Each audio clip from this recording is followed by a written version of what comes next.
Good morning students. Chapter 10 is still continued and today we will see about consequences of unemployment. Consequences means results or impacts. So it's are of two types, economic consequences and social consequences. Economic means कि हमारी economy पर unemployment का क्या bad result bad impact पड़ता है, क्या उसके consequences हैं. तो फर्स्ट है non utilization of manpower. To the extent people are unemployed their manpower is not utilized, it goes waste. तो जितने भी लोग अनएम्प्लॉयड रहते हैं उनकी मैन पावर वेस्ट जाती है और अगर उसको प्रोडक्शन एक्टिविटी में लगाया जाए तो उसका प्रॉपर यूटिलाइजेशन होता है.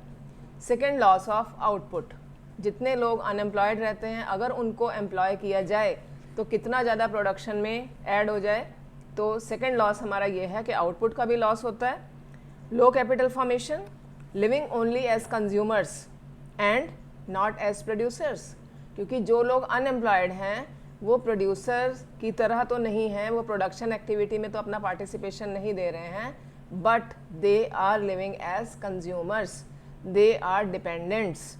तो इसलिए क्या हो रहा है कि इनकम की अर्निंग कम हो रही है और कंजप्शन ज़्यादा हो रहा है, तो इससे कैपिटल फॉर्मेशन भी हमारा लो है. And next is low productivity. Owing to disguised unemployment there is a low level of productivity, output per worker और आउटपुट पर हेक्टेयर. कि जितने लोग अनएम्प्लॉयड होते हैं, अनएम्प्लॉयड में डिस्गाइज्ड अनएम्प्लॉयड भी आते हैं, तो इससे क्या होता है कि वो अपनी प्रोडक्टिव एक्टिविटी में कोई भी किसी तरह का पार्टिसिपेशन उनका नहीं है, इसलिए उनकी प्रोडक्टिविटी भी लो हो जाती है and it implies low rate of growth. Next will read about social consequences की अनएम्प्लॉयमेंट का हमारी सोसाइटी पर क्या फ़र्क पड़ता है, क्या उसके रिजल्ट्स हैं. Number 1, low quality of life. Unemployment lowers the quality of life, implying a state of परपीचुअल suffering. तो डेफिनेट है कि जो लोग अनएम्प्लॉयड होंगे, जब उनके पास इनकम ही नहीं है, तो how will they maintain their standard of life. तो definitely there is low quality of life. Second is greater inequality. Higher the degree of unemployment greater the extent of inequality. जितने ज़्यादा लोग अनएम्प्लॉयड होंगे उतना ही ज़्यादा इनइक्वालिटी बढ़ेगी, क्योंकि income और वेल्थ का डिस्ट्रीब्यूशन इक्वल नहीं है. तभी तो कुछ लोग अनएम्प्लॉयड हैं और कुछ लोगों के पास बहुत इनकम है, बहुत वेल्थ है. तो इससे क्या है, सोसाइटी में इनइक्वालिटी बढ़ती है. Next, social unrest. Terrorism may be motivated by several other factors, but contribution of self desperation is by no means less significant. जितने भी गलत काम होते हैं, क्राइम्स होते हैं, ये सब करने वाले लोग काफ़ी हद तक अनएम्प्लॉयड होते हैं, क्योंकि जो एम्प्लॉयड हैं वो तो अपने काम में बिजी हैं. Why will they involve themselves in the crime activities, but whosoever are unemployed, only they for the sake of money are agree to do wrong jobs, crimes. So it creates social unrest. We can give the example of terrorism कि जो terrorist हैं वो सिर्फ पैसे के लालच में आकर टेररिस्ट बनते हैं, क्योंकि उनको बहुत सारे ऐसे लीडर्स होते हैं जो उनके गैंग के हेड होते हैं, उनको लालच देते हैं कि आप इस तरह का क्राइम करोगे तो आपको इतना पैसा मिलेगा. तो इसलिए ये सब फैक्टर्स के जो पीछे है मेन कॉज अनएम्प्लॉयमेंट है. Next is class struggle. Unemployment होने से जो क्लास रिच होती चली जाती है और एक क्लास पुअर से पुअरर होती चली जाती है, तो इनमें आपस में क्लास स्ट्रगल हमेशा रहता है. एक क्लास हैव्स है, एक क्लास हैव नॉट्स है. एक के पास सब कुछ है और जो अनएम्प्लॉयमेंट है उनके पास कुछ नहीं है. तो इसलिए इन दोनों के बीच में क्लास स्ट्रगल हमेशा बना रहता है, आपस में लड़ाई की, संघर्ष की स्थिति हमेशा बनी रहती है. तो these are the consequences of unemployment.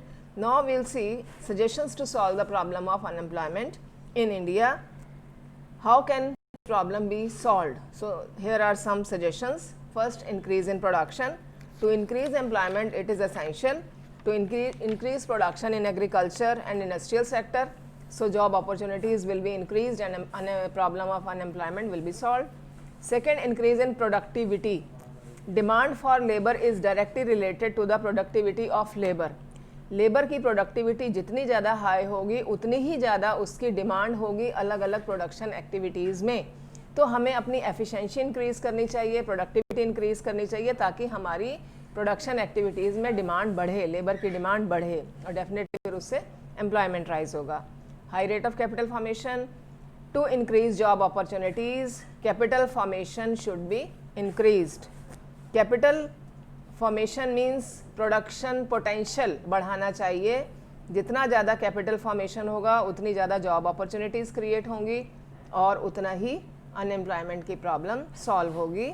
Help to self employed persons, जो लोग अपना काम शुरू करना चाहते हैं, सेल्फ एम्प्लॉयमेंट शुरू करना चाहते हैं, उनको गवर्नमेंट को फाइनेंशियल असिस्टेंस देनी चाहिए। बहुत सारे ऐसे लोग हैं, 52.2% of people of India are self employed, और बहुत सारे एग्रीकल्चर में लगे हुए हैं, trade, cottage industries, small industries, construction, restaurants, transport, बहुत सारे ऐसे काम हैं जो सेल्फ एम्प्लॉयड के काम हैं। तो स्मॉल और मार्जिनल फार्मर्स हैं, और भी जो लोग अपना काम शुरू करना चाहते हैं, गवर्नमेंट उनको फाइनेंशियली असिस्ट करे, भी एम्प्लॉयमेंट की प्रॉब्लम सॉल्व होती है। Education forms, it is already told to you, education system is degree oriented not job oriented. तो इस सिस्टम हमें इंप्रूव करना चाहिए और अपने एजुकेशन सिस्टम को ढंग से बनाना चाहिए कि वो ज़्यादा से ज़्यादा जॉब के लिए प्रिपेयर ना सिर्फ डिग्रीज प्रोवाइड करे। Production in India where the large force of people, this technique is more stable. We have already told you that labor intensive technique is more suitable. More and more labor should be employed rather than using machines. Cooperatives, cooperative industries should be encouraged as far as possible. Government of Kerala is setting up a textile mill, offering employment to 600 persons on cooperative basis. It's a appreciable step. In this venture, every unemployed person contributed ₹500 and rest of the capital was provided by the government.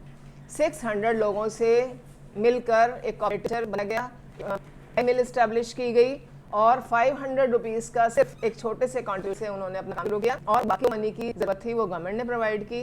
तो इस तरह से धीरे धीरे फिर profit बढ़ गया, और सेलेक्टिव इंडस्ट्रीज सेटअप करके भी हम अनएम्प्लॉयमेंट की प्रॉब्लम दूर कर सकते हैं। Invest to programs in plans. Such programs should be given greater importance to plans which are likely to raise the level of employment. Invest कौन प्रोग्राम गवर्नमेंट स्टार्ट कर सकते हैं, like irrigation projects, road construction, flood control, forestry, rural electrification, many are like that which can increase the ratio of employment. Now we'll see government policies and programs. First problem of unemployment is the problem of poverty. क्योंकि जो भी हमारी unemployment की problem है, then it is a problem of poverty also, because who is employed is poor. Policy and programs initiated by government to eradicate poverty are largely focusing on providing employment to poor sections of the society. जो भी government के द्वारा policy और programmes शुरू किए गए हैं वो पूरे सेक्शंस ऑफ द सोसाइटी को एम्प्लॉयमेंट देगा है। We have already discussed the programmes and policies in chapter 740। उसमें हमने गवर्नमेंट के बहुत सारी स्कीम्स, बहुत सारे प्लान्स हमने थे जो पॉवर्टी को दूर करने के लिए गवर्नमेंट ने स्टार्ट किए हैं। They are related with problem of employment. For the emphasis like the latest step taken by the government, it is national rural employment act. It is guaranteed employment 100 days to all those in the rural areas who are below poverty. Students, we should know that is one.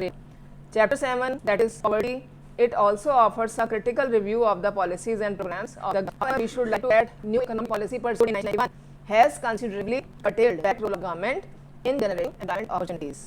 NEP, new economic policy, involves a massive drive towards privatization. Obviously, when the size and scope of public sector tends to contract, the role of government as a generator of employment opportunities is bound to shrink.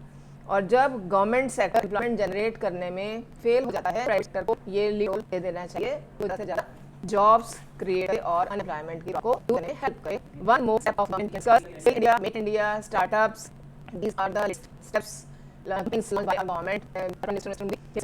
Some campaigns like skill India, make in India, startups, ये सब अपने काम शुरू करने के लिए लोगों को फाइनेंस प्रोवाइड करना है। However, these things become